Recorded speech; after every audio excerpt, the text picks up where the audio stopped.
నమస్తే అండి. ఈరోజు రొయ్యల పచ్చడి చేద్దామా? రండి.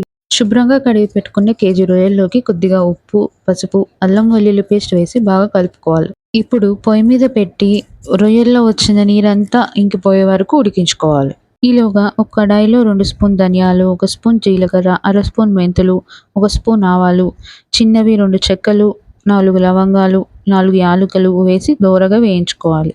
ఇప్పుడు మిక్సీ జార్‌లోకి వేయించుకున్న దినుసులు, అలాగే ఒక స్పూన్ మిరియాలు వేసి పొడి చేసుకొని పెట్టుకోవాలి.